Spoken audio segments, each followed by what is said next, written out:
estão? Tudo certo por aí? Começamos mais uma aula de Geografia para o nono ano dos anos finais. Eu sou a professora Natália e hoje vamos falar da economia de um continente que vem ganhando destaque cada vez maior no comércio mundial de produtos e de serviços.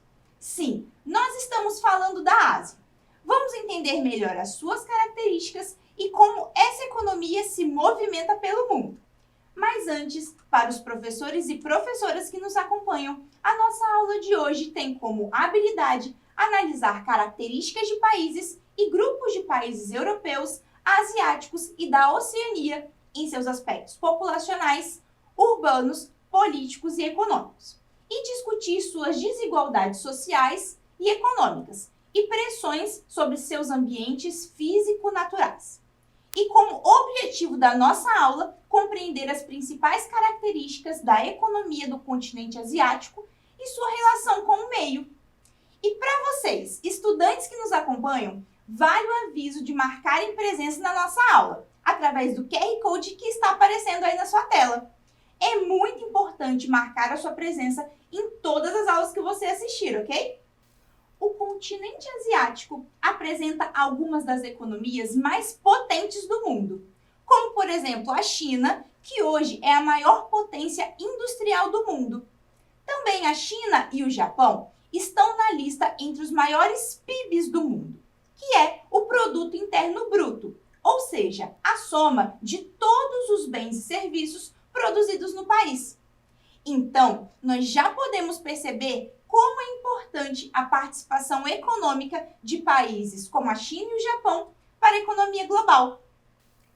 Observe esse gráfico, que mostra o crescimento do PIB de países do continente asiático, comparando ao crescimento dos Estados Unidos, que atualmente apresenta o PIB mais elevado do mundo. Você consegue perceber qual foi o PIB que mais cresceu? Percebam que a China tem se mantido em grande crescimento desde a década de 1980. Mas, se comparado aos Estados Unidos, outros países asiáticos tiveram desenvolvimento interno muito maior, o que demonstra como esses países estão cada vez mais melhorando sua economia. Podemos dizer que a agricultura ocupa grande parte da economia do território asiático. Em muitos países, ele ainda faz parte de uma dinâmica de produção mais tradicional e com uma baixa mecanização. E o que isso significa? Com uma baixa utilização de máquinas para o processo de produção e cultivo. O que traz também uma baixa produtividade nos tempos atuais que nós vivemos. Porém, não são em todos os países que isso acontece. No Japão e na Coreia do Sul, por exemplo, a agricultura já é mais moderna, mecanizada, até mesmo com o uso de robôs e drones, e com uma maior produtividade. Esses países eles possuem poucos espaços de terra agricultáveis para o plantio e também falta de mão de obra. Sendo assim, eles investem para que possam produzir mais, mesmo em uma porção de terra restrita. Quem nunca já ouviu falar das frutas muito caras que se encontram no Japão? Em grande parte dos territórios da China e do Nepal, por exemplo, ocorre o cultivo de arroz. O arroz é cultivado nessas planícies alagadas no verão, período da semeadura dos grãos. E no inverno, que é um período de menor chuva, é feita a colheita. Em seguida, o solo é preparado para uma nova semeadura. O arroz é o principal produto agrícola da Ásia, sendo um dos cereais mais consumidos. É importante dizer que esse cultivo é muito influenciado por uma ação geográfica, chamada de vento de monções. Vamos entender melhor essa ação? Esse tipo de vento ocorre por meio da diferença da temperatura da Terra, do continente, para o oceano. Isso favorece a ocorrência de duas estações bem definidas. Uma muito chuvosa e intensa, que chamamos de monções de verão, que, como já contei, é o período de semeadura das plantações de cereais, e a outra mais fria e seca, com longa estiagem, que são as monções de inverno, que é o período de colheita. De maneira geral, essas mudanças climáticas estão relacionadas à movimentação das massas de ar da Terra, que são os ventos de monções, que ocorrem entre o oceano e entre o continente. Vocês conseguem perceber que a forma de plantio do arroz é diferente da que comumente conhecemos? Pois é, o plantio é feito em formato de curvas de nível, que são essas marcações que vocês estão vendo na imagem, como se fossem escadas em locais com maior altitude, que também pode ser chamado de terraceamento ou jardinagem. O que acontece é que, como esses períodos de chuva de monções são muito intensos e o relevo da região também é mais elevado, essa forma de cultivo ela é feita para que a água seja retida para a planta, mas também para que não haja erosão e desmoronamento devido ao solo ficar extremamente encharcado. Por mais que a agricultura seja importante para muitos países asiáticos, quando falamos de crescimento do PIB, o setor de serviços é o que mais se destaca nos países asiáticos. E pelo que é composto esse setor? Por prestações de serviços nos setores de comércio e aquisição de produtos, como transporte, educação e telecomunicações. E você provavelmente deve saber o quão importante é a fabricação e comercialização de produtos asiáticos para o mundo, não é mesmo? Você já comprou algum produto eletrônico, roupas ou outras coisas que vieram escrito Made in China, por exemplo? Made in significa produzido em. E logo após vem escrito o nome do país que foi produzido. No continente asiático estão alguns dos principais países comerciantes do mundo, com grande fator de exportação de suas mercadorias, como a China, o Japão e Taiwan. E grande parte dos transportes de mercadorias desses países são transoceânicos, ou seja, eles são feitos para outros continentes atravessando oceanos de navio. Por isso que a maior parte das mercadorias são transportadas através de containers, esses enormes navios de um porto para outro no mundo. Você já comprou algum produto que foi fabricado em países asiáticos? China, Singapura, Japão, Taiwan.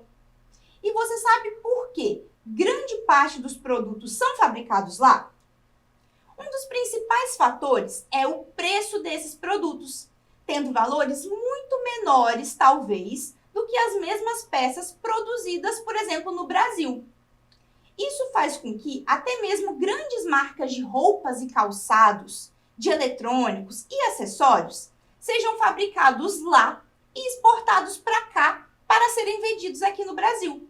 Os custos de fabricação baixos vêm da produção em larga escala, com leis trabalhistas pouco flexíveis para os trabalhadores, com uma mão de obra de baixo custo. Mas mesmo assim, os países asiáticos, principalmente a China, que é a maior exportadora, estão investindo cada vez mais em produções mais tecnológicas e com grande qualidade.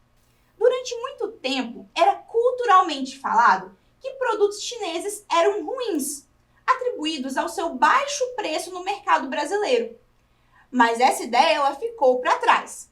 É só olhar à sua volta e perceber melhor de onde vêm os seus objetos e produtos que você mais gosta, ou que você julga serem os melhores.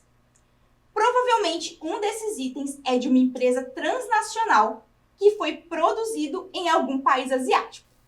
Faça essa observação e reflexão após a aula. Agora vamos fazer uma atividade sobre a aula e vamos ler o enunciado da questão. A agricultura, para grande parte dos países asiáticos, ainda é um fator relevante para a sua economia, principalmente por fornecer alimento para grandes regiões de seus países. Com a alternativa abaixo, apresenta um elemento que caracteriza as práticas agrícolas dessa região. Vamos lá. Letra A. A produção de grãos em grande extensão de terra. Letra B. O cultivo de cereais como arroz, com uma agricultura de jardinagem. Letra C. Grande extensão de plantios de soja para exportação. Ou letra D, o cultivo de cereais transgênicos? Vou dar 15 segundos para você pensar na resposta correta.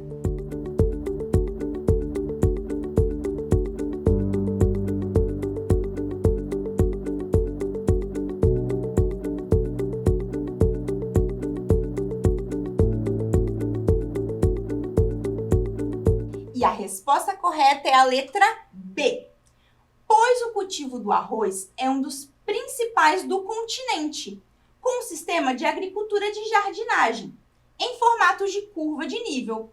Você se lembra que falamos na aula? Vamos para a segunda atividade.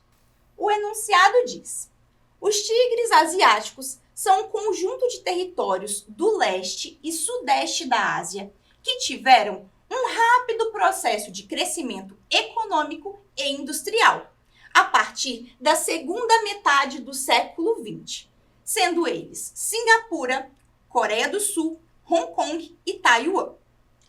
Qual das opções pode ser considerado um fator relevante para o crescimento econômico dos tigres asiáticos?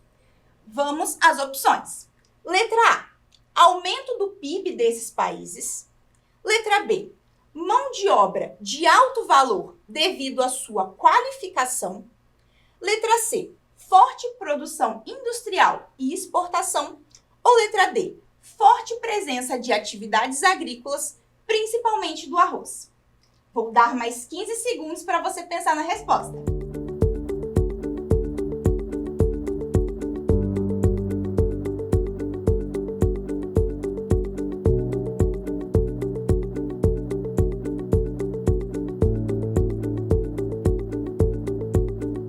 E a resposta correta é a letra C, a forte produção industrial e exportação nesses territórios.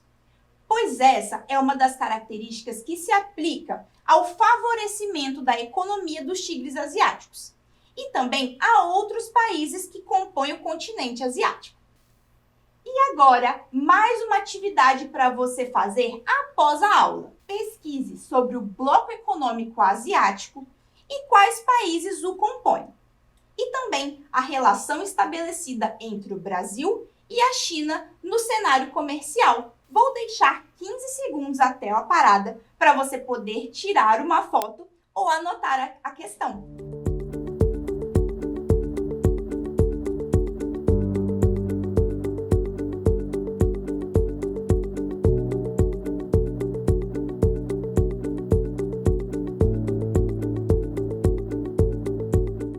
Na aula de hoje, falamos sobre a economia do continente asiático, principalmente das economias de seus países que apresentam mais destaque, como a China, tanto na agricultura como no setor de serviços. Podemos perceber que a economia desses países está bem dividida entre aqueles que apresentam tecnologias e mercadorias para exportação e indústrias e aqueles que possuem uma economia mais agrícola. Mas não podemos negar que a importância do PIB e da economia global que a Ásia apresenta, principalmente no Brasil, é muito significativa. E a nossa aula de hoje está terminando por aqui. Se você não marcou a sua presença, faça isso agora mesmo, antes que a aula termine. Espero que tenha aprendido novos conceitos da geografia na nossa aula e que tenha ficado com curiosidade de pesquisar mais a fundo algo que viu por aqui. E se você tiver alguma dúvida, sugestão ou quiser marcar a gente durante as aulas, o nosso Instagram é o @dever em casa na TV. Lá você também fica sabendo de várias novidades. Então, tchau, tchau, estudantes! Até nosso próximo encontro! E não esqueçam, mesmo distantes, estamos juntos!